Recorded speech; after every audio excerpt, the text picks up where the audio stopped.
Hello बच्चों, कैसे हैं आप लोग। आशा करता हूँ आप लोग अच्छे होंगे, मस्त होंगे। बच्चों, आज के इस वीडियो में एक बार फिर से हम कक्षा 12 के विद्यार्थियों के लिए नागरिक शास्त्र यानी सिविक्स का जो है पेपर लेकर आए हैं, जो यूपी बोर्ड द्वारा जारी किया गया है दोस्तों। और यानी कल 23 फरवरी को होने वाली परीक्षा के लिए, यूपी बोर्ड परीक्षा लिए बहुत ही इंपॉर्टेंट रहेगा बच्चों। यह एनसीईआरटी रहेगा और सब जहाँ भी एनसीईआरटी चलती है सभी बोर्ड के लिए भी इम्पोर्टेंट रहेगा। ठीक है, तो चलिए हम लोग देखते हैं मॉडल पेपर को। विषय है नागरिक शास्त्र। देखो बच्चों, कैसे पेपर, ऐसे ही पेपर पूछा जाएगा कल। देखो, पूर्णांक आपको जो रहेगा 100 नंबर का, और समय मिलेंगे आपको 3 घंटे का 15 मिनट का मिलेगा। नोट में क्या रहेगा दोस्तों, प्रारंभ के 15 परीक्षार्थियों को प्रश्न पत्र पढ़ने के लिए निर्धारित रहेगा। देखो बच्चों, कल पेपर है, आपको कोई भी क्वेश्चन को नहीं छोड़ना है, सभी क्वेश्चन को अच्छे राइटिंग से जो है करना है। यदि आप सभी क्वेश्चन करेंगे तो आपको नंबर बढ़िया मिलेगा, यदि आप कुछ नहीं करेंगे तो आपको नंबर नहीं मिलेगा। इसलिए चाहे दीर्घ उत्तरीय प्रश्न हो चाहे लघु उत्तरीय प्रश्न, सभी प्रश्नों को जो है करना है। तो चलिए, नोट में क्या है दोस्तों, प्रारंभ के 15 मिनट परीक्षार्थियों को प्रश्न पत्र पढ़ने के लिए निर्धारित है। सभी प्रश्न अनिवार्य रहेगा। इसमें बहुविकल्पीय, लघु उत्तरीय, दीर्घ उत्तरीय प्रश्न देखने को मिलेंगे। सबसे पहले हम लोग बहुविकल्पीय प्रश्नों को जो है देखेंगे बच्चों, जो है एक एक नंबर का जो है, जो एक एक नंबर का रहेगा।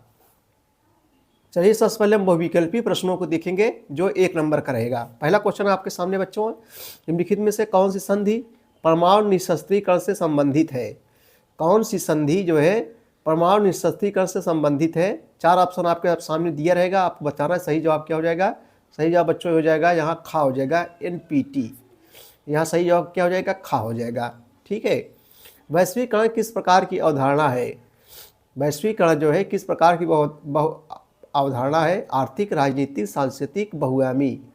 तो यहाँ सही जवाब दोस्तों जो है घा हो जाएगा, बहुआयामी हो जाएगा। निम्नलिखित में से कौन सा कथन वायुमंडल के संदर्भ में सही है। निम्नलिखित में से कौन सा कथन वायुमंडल के संदर्भ में सही है पूछ रहा है। देखो 4 ऑप्शन दिए गए, आपको बच्चों को बताना है इसमें सही जवाब क्या हो जाएगा। तो सही जवाब बच्चों का हो जाएगा, वायुमंडल में ओजोन गैस की मात्रा बढ़ रही है। ठीक है, यानी जो है ओजोन गैस की जो मात्रा है वो जो है बढ़ रही है। सॉरी बच्चों, ये गलत होगा। सही जवाब यहाँ ये जो है हो जाएगा खा। वायुमंडल में जो ओजोन गैस है इसकी मात्रा जो है घट रही है। ठीक है, चलिए अगले क्वेश्चनों की ओर हम लोग चलते हैं। शॉक थेरेपी का क्या अर्थ होता है। तो शॉक थेरेपी जो अर्थ होता है आघात पहुँचाकर उपचार करना। आघात पहुँचाकर उपचार करना, ये शॉक थेरेपी का अर्थ होता है। अगला क्वेश्चन है WSF का पूरा नाम क्या है। WSF का पूरा नाम आपको जो है बताना है। तो सही जवाब हो जाएगा world social forum. World social forum, ये WSF का पूरा नाम है। अगला क्वेश्चन है कि राज्य पुनर्गठन अधिनियम कब पास हुआ। 1956 में, 1955 में, 1957 में, 1958 में। राज्य पुनर्गठन अधिनियम ये जो है 1956 में जो है पारित हुआ था। ये जो है राज्य पुनर्गठन अधिनियम 1956 में पारित हुआ था। अगला क्वेश्चन है कि खाद्य संकट से सर्वाधिक प्रभावित राज्य कौन सा था। खाद्य संकट सर्वाधिक प्रभावित राज्य उत्तर प्रदेश, पश्चिम बंगाल, बिहार, पंजाब। तो दोस्तों यहाँ जो है खा हो जाएगा पंजाब, यानी खाद्य संकट सर्वाधिक प्रभावित राज्य कौन था, पंजाब था। बॉम्बे प्लान का क्या उद्देश्य था। बॉम्बे प्लान का क्या उद्देश्य था। तो यहाँ दोस्तों भारत का सर्वांगीण विकास करना, घा हो जाएगा। 1975 ईस्वी में आपातकालीन घोषणा के समय भारत के प्रधानमंत्री कौन थी। तो इंदिरा गांधी। 1975 में जब आपातकाल की घोषणा हुई थी तो उसमें भारत के प्रधानमंत्री इंदिरा गांधी थी।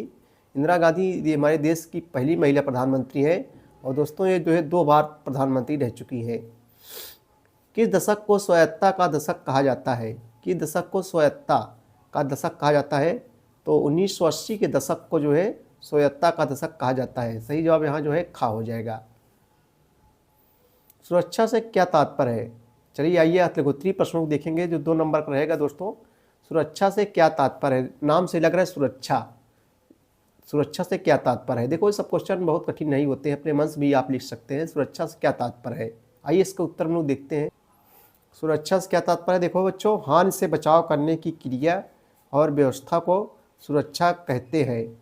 हानि से बचाव, वो बच्चों कोई भी वस्तु हो सकती है, कोई स्थान हो सकता है या कोई कंपनी हो सकती है। हानि से बचाव करने की क्रिया और व्यवस्था को जो है सुरक्षा कहते हैं। अगला क्वेश्चन हम लोग देखेंगे, क्वेश्चन नंबर जो है, किन्हीं दो अस्त्र नियंत्रण संधियों के जो है नाम लिखिए। ये क्वेश्चन बच्चों, इसको कुछ देखेंगे, क्वेश्चन नंबर 13 देखेंगे, वैश्वीकरण से जो है क्या अभिप्राय है। इसको भी बच्चों बात बताएंगे, वैश्वीकरण से जो है क्या अभिप्राय है। आइए इसको उत्तर हम लोग देखते हैं, वैश्वीकरण से क्या तात्पर्य है। तो चलिए प्रश्नोत्तर नंबर 13 का उत्तर हम लोग देखेंगे। देखो, वैश्वीकरण से अभिप्राय किसी वस्तु, सेवा, पूंजी एवं बौद्धिक संपदा का एक देश से दूसरे देशों के साथ अप्रतिबंधित आदान प्रदान है। वैश्वीकरण से क्या तात्पर्य है, तो वैश्वीकरण से अभिप्राय किसी वस्तु, सेवा, पूंजी एवं बौद्धिक संपदा का एक देश से दूसरे देशों के साथ अप्रतिबंधित आदान प्रदान है। चलिए अगले क्वेश्चनों की ओर हम लोग चलते हैं। पृथ्वी सम्मेलन किस समस्या को लेकर जो है आयोजित किया गया था। जो पृथ्वी सम्मेलन था ये जो है किस समस्या को लेकर जो है आयोजित किया गया था। चलिए बच्चों इसका उत्तर हम लोग देखते हैं, पृथ्वी सम्मेलन किस समस्या को लेकर आयोजित किया गया था। प्रश्नोत्तर नंबर 14 का उत्तर हम लोग देखेंगे। देखो, पृथ्वी सम्मेलन जो था, पृथ्वी सम्मेलन पर्यावरण संरक्षण और सामाजिक आर्थिक विकास से संबंधित महत्वपूर्ण मुद्दों पर चर्चा करने के लिए जो है अंतर्राष्ट्रीय समुदाय के सदस्यों को एक साथ लाया। पृथ्वी सम्मेलन जो बच्चों था पर्यावरण संरक्षण और सामाजिक आर्थिक विकास से संबंधित था और संबंधित महत्वपूर्ण मुद्दों पर चर्चा करने के लिए अंतर्राष्ट्रीय समुदाय के सदस्यों को एक साथ जो है लाया था। अगला क्वेश्चन है, साझी संपदा का क्या अर्थ है। बहुत इंपॉर्टेंट क्वेश्चन है, ये क्वेश्चन जरूर दोस्तों पूछा जाता है हर बार परीक्षाओं में, वेरी इंपॉर्टेंट क्वेश्चन। साझी संपदा बच्चों देखो, ये 2 नंबर में पूछेगा या तो 4 नंबर में या तो द्विगुत्री प्रश्न जरूर पूछेगा। साझी संपदा, देखो नाम से लग रहा है साझी, जिसमें सबका साझा हो। ऐसी संपदा जिसमें सबका अधिकार होता है उसे साझी संपदा कहते हैं। जैसे बच्चों हो गया, जैसे मान लीजिए ओजोन परत हो गया, या अंतरिक्ष को ले लिया जाए, या तो सूर्य को ले लीजिए। अब जैसे सूर्य है, सूर्य पे बच्चों जो किसी एक का अधिकार तो है नहीं, ये सबका है सूर्य, यानी सबको प्रकाश देता है ना, तो ये जो है साझी संपदा है। अंतरिक्ष हो गया, ये जो है साझी संपदा है, जिसपे किसी एक व्यक्ति का अधिकार नहीं होता है, सभी का जो है अधिकार होता है, उसे साझी संपदा कहते हैं। पृथ्वी भी हो गया, केंद्र में प्रथम बार गठबंधन सरकार कब बनी थी। केंद्र में जो है प्रथम बार गठबंधन सरकार दोस्तों जो है कब बनी। केंद्र में प्रथम बार गठबंधन सरकार जो है कब बनी थी, तो 24 मार्च बच्चों, 24 मार्च 1977 से लेकर जो है 15 जुलाई 1979 तक, 15 जुलाई 1979 तक, 24 मार्च 1977 से लेकर 15 जुलाई 1979 तक जो है चली थी। ये केंद्र में प्रथम बार गठबंधन सरकार कब बनी, 24 मार्च 1977 ईस्वी को। ठीक है, चलिए अगला क्वेश्चन देखेंगे हम लोग। क्वेश्चन नंबर 17 है, सिंडिकेट से क्या अभिप्राय है। अगला क्वेश्चन बच्चों कि सिंडिकेट से क्या अभिप्राय है। आइए इसका उत्तर हम लोग देखते हैं। सिंडिकेट क्या है। देखो, सिंडिकेट जो होता है धनी व्यापारियों या जानकार लोगों की ऐसी मंडली। सिंडिकेट क्या है, प्रश्नोत्तर नंबर 17 का उत्तर हम लोग देखेंगे। देखो बच्चों, जो सिंडिकेट है ये धनी व्यापारियों या जानकार लोगों की ऐसी मंडली जो किसी कार्य को विशेष अर्थ संबंधी उद्योग या योजना को जो है अग्रसर माने आगे अग्रसर करने के लिए बनी होती है, उसे सिंडिकेट कहते हैं। ठीक है भैया, चलो अगले क्वेश्चनों की ओर हम लोग चलते हैं। देश के विभाजन से प्रभावित होने वाले 2 राज्यों के नाम लिखिए। देश के विभाजन से प्रभावित होने वाले 2 राज्यों के नाम लिखिए। पहला है बच्चों पंजाब, दूसरा है जो है बंगाल। यही 2 राज्य थे, पंजाब और बंगाल। देश के विभाजन से प्रभावित होने वाले 2 राज्यों के नाम पंजाब और बंगाल। अल्पमत सरकार किसे कहते हैं। अगला क्वेश्चन देखेंगे, उत्तरी प्रश्न। अल्पमत, देखो नाम से लग रहा है, देखो क्वेश्चन दोस्तों बहुत कठिन नहीं होते। अल्पमत मतलब जो ऐसी सरकार जो कम समय के लिए होती है उसे अल्पमत सरकार कहते हैं। अल्प माने होता है कम, जो कम समय के लिए होती है उसे अल्पमत सरकार कहते हैं। मध्यावधि चुनाव किसे कहते हैं। अगला क्वेश्चन है कि मध्यावधि चुनाव किसे कहते हैं दोस्तों। आइए इसको उत्तर हम लोग देखते हैं कि मध्यावधि चुनाव किसे कहते हैं। मध्यावधि चुनाव किसे कहते हैं, प्रश्नोत्तर नंबर 20 का उत्तर देखेंगे। देखो बच्चों, भारत में हर 5 साल बाद चुनाव होते हैं, सभी जानते हैं ना, चाहे प्रधानी के चुनाव हो या विधायकी का चुनाव हो, कोई भी चुनाव होता है, भारत में हर 5 साल बाद चुनाव होते हैं। यदि किसी कारण से 5 साल का कार्यकाल पूरा नहीं हो पाता, ठीक है, पूरा नहीं हो पाता और वर्तमान पार्टी जो सत्ता में है अपना त्यागपत्र दे देती है, वर्तमान पार्टी जो सत्ता में अपना त्यागपत्र दे देती है और कोई दूसरी पार्टी भी सरकार बनाने में सक्षम नहीं हो पाती, सक्षम नहीं हो, तो ऐसी हालत में जो चुनाव होते हैं उसे बच्चों मध्यावधि चुनाव कहते हैं। उसे जो है ऐसी हालत में जो चुनाव होते हैं उसे जो है मध्यावधि चुनाव कहते हैं। ठीक है, चलिए अगले क्वेश्चन की ओर चलेंगे हम लोग। लघुत्तरीय प्रश्न फर्स्ट प्रकार के प्रश्न है, 2, 2, 4, 1, 5, जो 5 नंबर आपको मिलेगा। आइए देखते हैं बच्चों, बहुत इंपॉर्टेंस क्वेश्चन है, यूपी बोर्ड द्वारा जारी किए गए सब मोस्ट इंपॉर्टेंस है 2024 बोर्ड एग्जाम के लिए। संयुक्त राष्ट्र संघ का निर्माण कब किया गया, इसकी किन्हीं 2 विशिष्ट संस्थाओं के नाम लिखिए तथा उनके कार्यों का उल्लेख कीजिए। संयुक्त राष्ट्र संघ का निर्माण कब किया गया, इसकी किन्हीं 2 विशिष्ट संस्थाओं के नाम लिखिए तथा उनके कार्यों का उल्लेख कीजिए। तो बच्चों सबसे पहले हम लोग संयुक्त राष्ट्र संघ समझते हैं। संयुक्त राष्ट्र संघ ये क्या है, दुनिया का सबसे बड़ा अंतर्राष्ट्रीय संगठन है। इसकी स्थापना बच्चों जो है 24 अक्टूबर 1945 ईस्वी को, 24 अक्टूबर 1945 ईस्वी को इसकी जो है स्थापना हुई थी। इसका हेडक्वार्टर जो है अमेरिका के शहर न्यूयॉर्क में स्थित है। ये दुनिया का सबसे बड़ा अंतर्राष्ट्रीय संगठन है। इस समय वर्तमान में इसमें 193 देश है। संयुक्त राष्ट्र संघ क्या है बच्चों, इसका काम क्या है, विश्व में शांति व्यवस्था बनाए रखना। यानी इसका निर्माण जो है 24 अक्टूबर 1945 को द्वितीय विश्व युद्ध के बाद जो है संयुक्त राष्ट्र संघ का स्थापना किया गया था। देखो दोस्तों, इससे क्वेश्चन जरूर पूछे जाएंगे कल। तो संयुक्त राष्ट्र संघ का निर्माण कब किया गया, 24 अक्टूबर 1945 में। इसका काम क्या है बच्चों, भविष्य में युद्ध ना होने पाए, विश्व में शांति व्यवस्था बनाए रखने के लिए संयुक्त राष्ट्र संघ का जो है स्थापना की गई थी। यह दुनिया का सबसे बड़ा अंतर्राष्ट्रीय संगठन है। इसमें वर्तमान में 193 देश सम्मिलित है। इसकी किन्हीं 2 विशिष्ट संस्थाओं के नाम लिखिए तथा उनके कार्यों का उल्लेख कीजिए। तो जैसे बच्चों इसके पहला है UNEP, इसको कहते हैं संयुक्त राष्ट्र पर्यावरण कार्यक्रम। UNEP संयुक्त राष्ट्र पर्यावरण कार्यक्रम।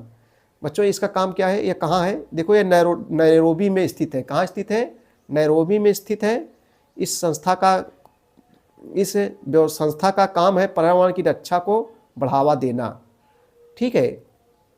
और दूसरा बच्चों विश्व खाद्य कार्यक्रम, भूख के विरुद्ध लड़ाई के लिए बनाई गई यह प्रमुख संस्था है। तो 2 संगठन है, बहुत कठिन नहीं है, आप अपने मन से लिख सकते हैं। एक बच्चों लिख सकते हैं UNEP और एक है विश्व खाद्य कार्यक्रम। जो विश्व खाद्य कार्यक्रम है भूख के विरुद्ध लड़ाई के लिए बनाई गई या प्रमुख संस्था है। अगला क्वेश्चन है, भारत के नागरिक के रूप में भारत की राष्ट्र संघ में अस्थायी सदस्यता क्यों होनी चाहिए, इसके पक्ष में 2 तर्क दीजिए। भारत के नागरिक के रूप में भारत की राष्ट्र संघ में अस्थायी सदस्यता क्यों होनी चाहिए, इसके पक्ष में 2 तर्क दीजिए। आइए इसके उत्तर में देखते हैं।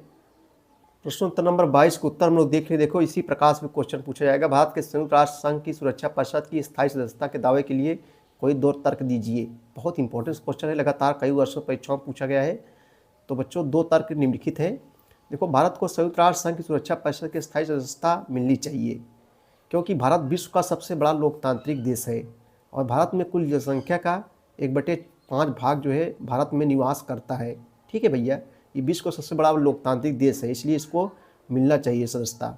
नंबर 2, भारत ने संयुक्त राष्ट्र संघ के सभी अंगों में दी गई अपनी भूमिका का जो है प्रभावशाली ढंग से निभाया है, निभाया है। बहुत इंपॉर्टेंट क्वेश्चन है बच्चों ये।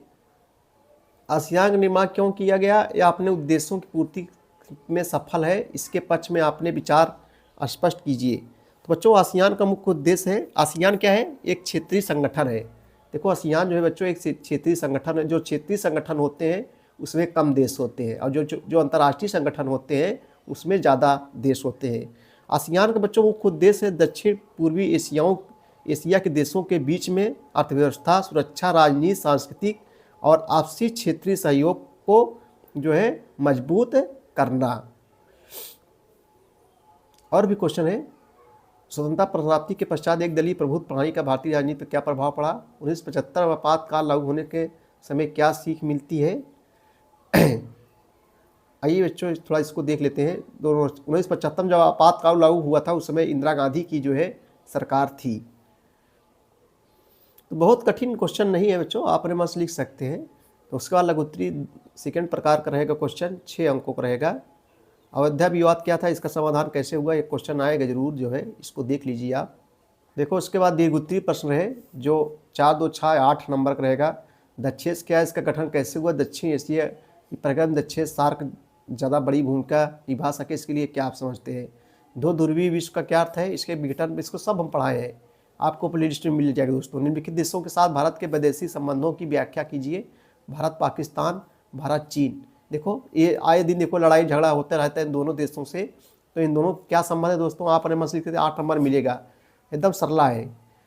गुट निरपेक्षता की नीति का क्या अर्थ है, वर्तमान परिस्थितियों में या भारत के लिए प्रासंगिक है, इसके पक्ष में अपना मत स्पष्ट करिए।